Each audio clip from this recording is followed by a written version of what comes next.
Conversations That Matter is a partner program for the Center for Dialogue at Simon Fraser University.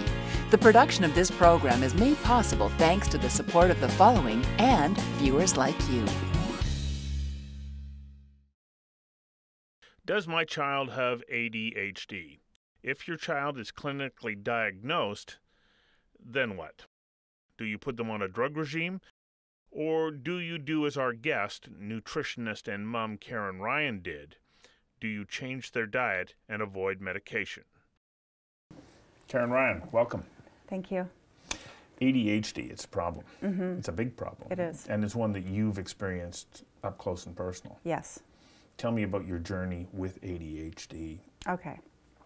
11 years ago, my son was 7, or 10 and a half years ago, and he was diagnosed with ADHD.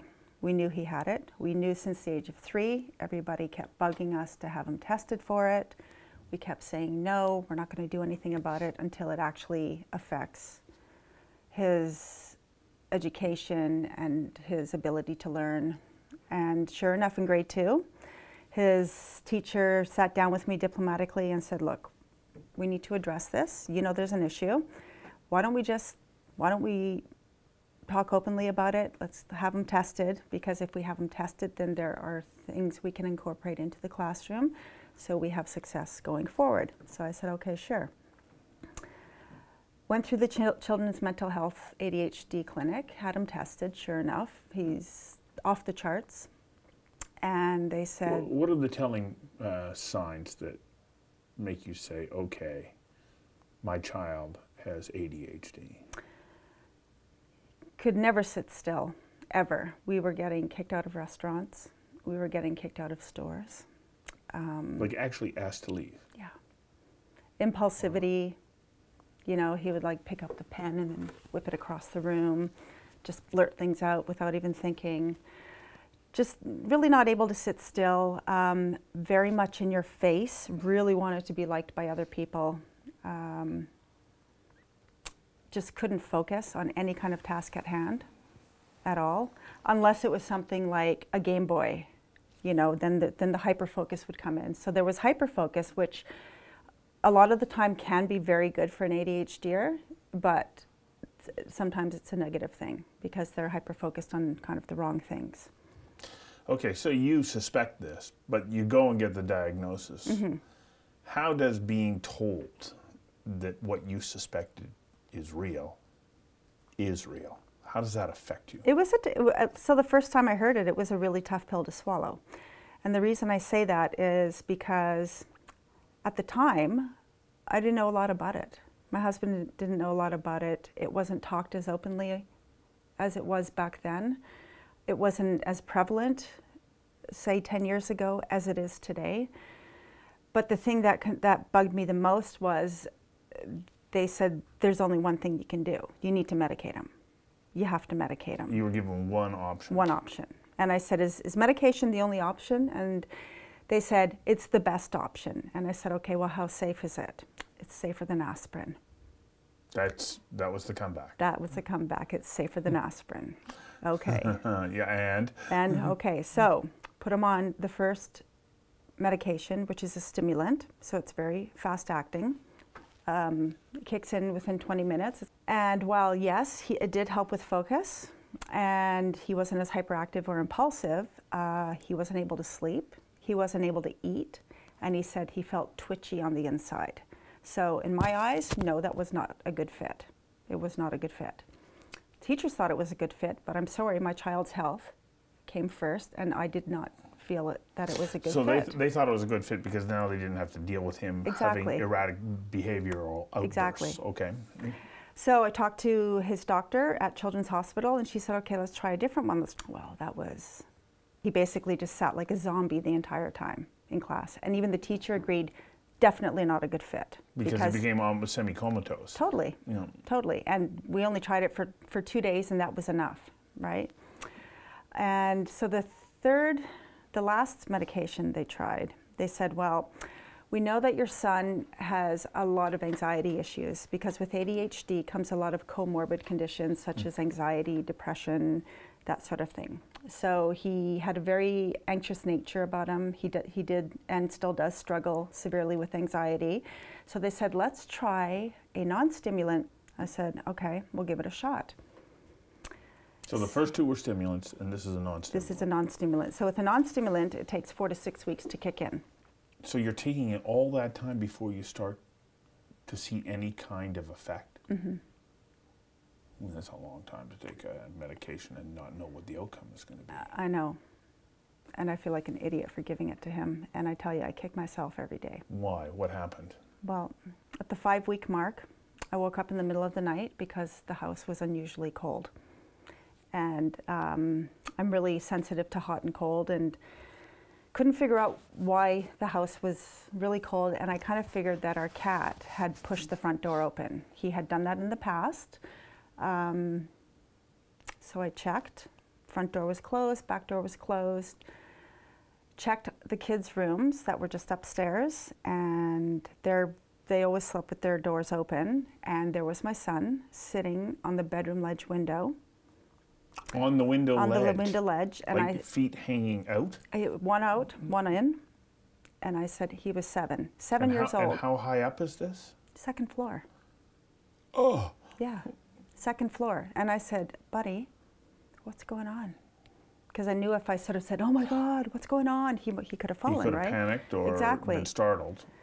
So I just said, hey, what's going on? And he said, I don't know. I said, why are you sitting there? Do you want to talk about it? And he said, yeah, okay. He goes, I'll just stay here though. I said, okay, that's okay. Do you want to just hold my hand? And he said, yeah, I'll hold your hand. And I said, what's going on? And he said, well, he goes, I don't know, but I just know I don't want to be here anymore. I don't want to be here. I don't want to be in this world anymore.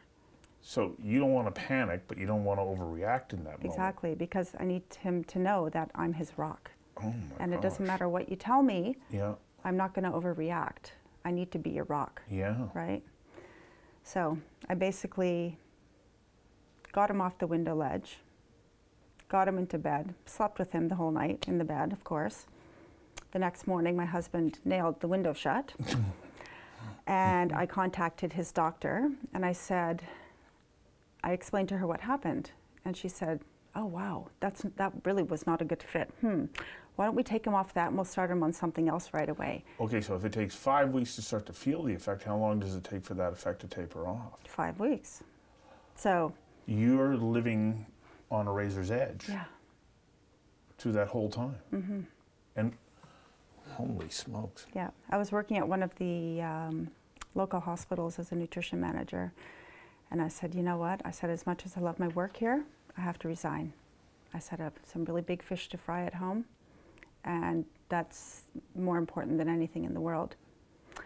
But so you went and took control of this yourself then? Oh, yes. Well, when I talked to his doctor that very next day, she said, we'll take him off that and we'll try him on something else right away. And I said, I don't think so. Your services are no longer needed. And I hung up on her. Because you need to advocate for your child, don't you? Of course you do. Yeah. You have to. That's when Mother Bear kicks in. My God, yeah. Right? So that's when my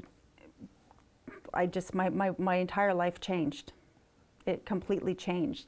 My entire life had to do not only with my son, but other kids around the world that were struggling with this issue. Why is medication the first option? Right? And as a nutritionist, I knew it. There's got to be other ways of dealing with this. So what did you learn? Oh, I researched the crap out of it. You know, for lack of a that one, I'm going to science the crap out of this. Well, yeah. I did. So I learned that it's a multi-pronged syndrome. It really is. I don't really believe it's a disease or anything, but it is a multi-pronged syndrome, so it deserves a multi-pronged approach. So what are some of those prongs? What are the issues that you need to start to address, and then how do you do that? Nutrition. Nutrition. Oh, for sure. And I'm not just saying that as a nutritionist. I'm saying that as, a consumer of food, because man has messed with our food system so badly now, right? First thing you need to do, you need to take away the food dyes, because even though kids with ADHD are, if they consume food dyes, it exacerbates the ADHD. kids or youth who don't have ADHD and consume food dyes, it makes them hyperactive. So they're not good for anybody. So explain what a food dye is for anybody who's uncertain. Well, food dye is basically a dye that is put into food to make it look aesthetically better. An example would be cheese. Cheese should only ever be white.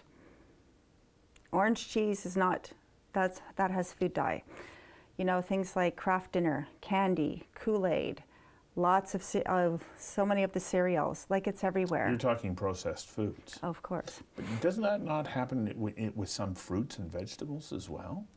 That they put food dyes? I've been told that, you know... I wouldn't be surprised.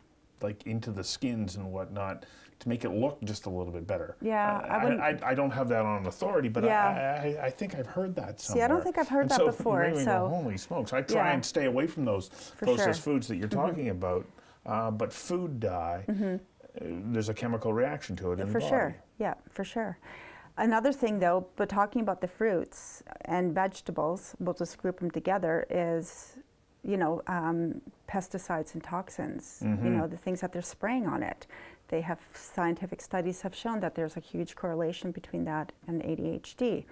So it's not just fruits and vegetables, it's a specific kind of fruit and vegetable. Well, the ones that are being sprayed. Okay, Right. so it's being able to read those little stickers that you get on your fruits and vegetables. So if it begins, if it's 4 digits and it begins with a 4, you know it's been conventionally grown, you know, with the toxins and pesticides.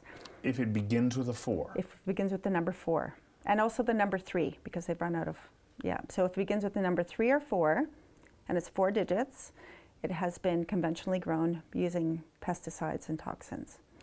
If the sticker on the fruit or vegetable has 5 digits and it begins with the number 8, it is GMO, genetically modified. Oh, that's how you know. Yeah. If it's 5 numbers and it begins with 9, then it's organic. So you look for the number 9. Of course. Well, I think that I'm a reasonably savvy shopper when it comes to this. I didn't know that. Yeah. So, but I think we all should know that. Yeah. Not just a parent of somebody who has ADHD. No, but I think as consumers Right. of food, we all should really know that. So, okay. So diet. What else? Yeah. What Okay. Diet supplements are super important. So, such as? Okay, omega-3s. We need those healthy fatty acids for the mind, right? We need to get those neurotransmitters kind of calmed down a little bit. Magnesium really helps with hyperactivity.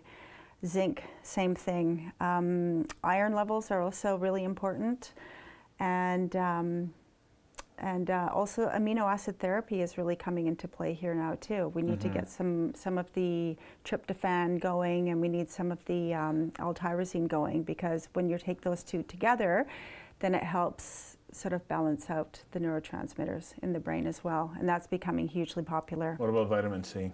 Vitamin C is good for everybody. Yeah. Whether you have ADHD or not. So.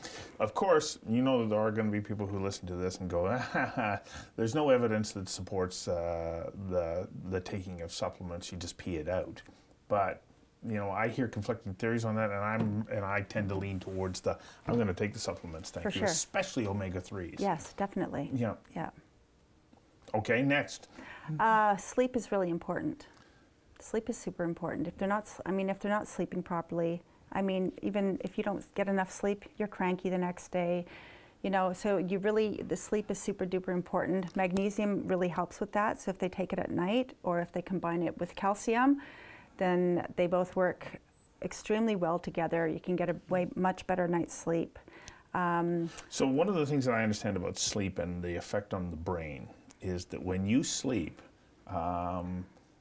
one of the functions that happens is that you get to wash toxins out of the brain. And when you talk about dyes and other components of processed foods and so on, I would imagine sleep becomes even more important if you've got a child or somebody that you live with who is affected by ADHD, because you want to get those toxins out of the brain. Of course. It's also just they need to be in a sense of calm, because they have a Ferrari brain.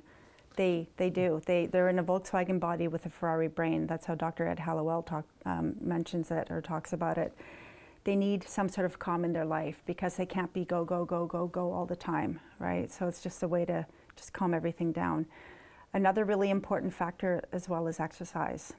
So exercise is like nature's Prozac, right? It really gets the endorphins going. They've done scientific studies on exercise and ADHD, and as little as 20 minutes of cardiovascular exercise will give up to an hour of focus. So if your child comes home from school and they're bouncing off the walls and you know they have a little bit of homework to do, throw them outside with a soccer ball, get them to take the dog for a walk, whatever, just put them on a bike, have them come back half an hour later, and that is the perfect time for them to do their homework. Okay, you're saying this is an alternative approach that has worked for you. It's a lot more work. And a lot of other people. Yeah, but it's a lot more work. And so it is, you have to be willing. How is it really a lot more work? Well, your kid should be exercising anyway, regardless if they have ADHD. Your kid should be sleeping properly, regardless if they have ADHD. Your kid should be eating properly, regardless if they have ADHD or not. They should be taking vitamins anyway, right? So how can it be more work? Well, in the sense that it means that you have to be present and you have to be with your child in a way that hopefully we're all doing anyways, but the demands of modern life prevent a lot of people from being able to do that easily, so they shortcut and they look for ways to save time so they can have a bit of their own time as well. I can hear some people saying, okay, I get it, but it's going to cost me more money for food. I got to take more time shopping. I've got to prepare food in a more thoughtful and deliberate manner. All things that I advocate, but I also recognize that it comes at the cost of time, and that you can have some resistance from people who are going to go, oh, okay, and then I'm uncertain, well, what's the outcome going to be? I'm only raising this because... You know what, I totally get that, but yeah. what society needs to understand is there's no such thing as a magic pill, and what works for one person does not work for the other people. Yes. And you really need to educate before you medicate, and at what cost are you willing to give your child that pill? Are you willing to go and find your kid sitting on the bedroom ledge window? Is that really, you know, like at what cost? I'd never... Sorry to interrupt, but I would never ever tell a parent, do not medicate your child. But what I'm saying is, talk to me. Send me an email or call me, and I will give you a mental toolbox, and you can exhaust everything out of that mental toolbox. And if that doesn't work, then by all means, go the route of medication. But just remember that it's a whole new ball game when you go that route. So just try everything else first. Exactly. So you led me right to my next point, which was you had to go and discover all this on your own. You didn't have a whole lot of resources, but this has led you now to create those resources for other people. Totally. So you wrote this fabulous book, but now you are publishing a magazine. Tell me about the magazine and how it can help other people who are on the same journey that you are. Okay, so the magazine is called Everyday Advice. So it's Advice Adhd. Basically what it is we are a team of naturopaths, child psychologists, clinical and holistic nutritionists, education specialists, yoga therapists, and a few other people on the board as well. It is run by Canadians. It is written, the contributors are all Canadian, for the Canadian people. It is partially funded by the Canadian government. And the reason I am so overboard on this being Canadian is because we do not have a resource like this. It is not only a resource on ADHD, it is also a resource on any comorbidities that go along with ADHD, like anxiety, depression, any mental health issues, which is so prevalent today, especially among youth, where we have a huge disconnect in our country, and also anything to do with like learning disabilities or anything in the education field. There is no other magazine like this. It's only available online right now for the first 2 years. What's the URL? It's everydayadvice.com. Okay. Yeah. There is one in the States, a magazine very similar, but it's very American based. It's also very heavily funded by Big Pharma. whereas you're completely independent. Yes. Yeah. Yeah. So, and if somebody from Big Pharma were to say, hey, we'll give you $1 million to run an ad in your magazine, thanks, but no thanks. But because you want to retain that impartiality. Yeah, for sure. Now, but the thing is, the magazine, we do honor the fact that people do take medication, and yeah, you know what, it does work for some people, and that's great. Sometimes but it's about making informed choices. Exactly. Right? So let me wrap up here by asking you, okay, you're how many years into the journey with your son, and how's it going? So, okay, so he's 17, he'll be 18 in March. He's graduating from high school, which is awesome. So the fact that we got him to grade 12 with high-level ADHD, plus learning disability, plus anxiety, just utilizing those things that I talked about before is huge. Things are going quite well. He is a teenager, so we have teenage issues, but that's fine. Right. Can well, handle that's with all that. about neurological maturation. So for sure. But I mean, it's going really well. I'm working with several other families, not only in British Columbia but across Canada, helping them, giving them all kinds of resources, and really working with them like one-on-one. It's a very individual. It's a very individual for each person. But he's healthy. Oh yeah. Yeah, and he's growing, and he's striving towards reaching his full potential. Oh, for sure. Because really, that's what we all want for our children, isn't it? it? All we want is success, and we want happiness and love for them, right? Yeah. So. Well, I applaud you with what you're doing, and I would hopefully make the natural choice the same way that you have, because I believe that it is a good way to live our lives. For sure. Whether, as you pointed out, whether you're dealing with ADHD or trying to live a healthy life. No, exactly. So, thank you for putting this out. We'll put up a notification of the URL for your magazine so that people can find it. Great. Thanks for coming in and and doing this. Thanks so much, Stu. My pleasure.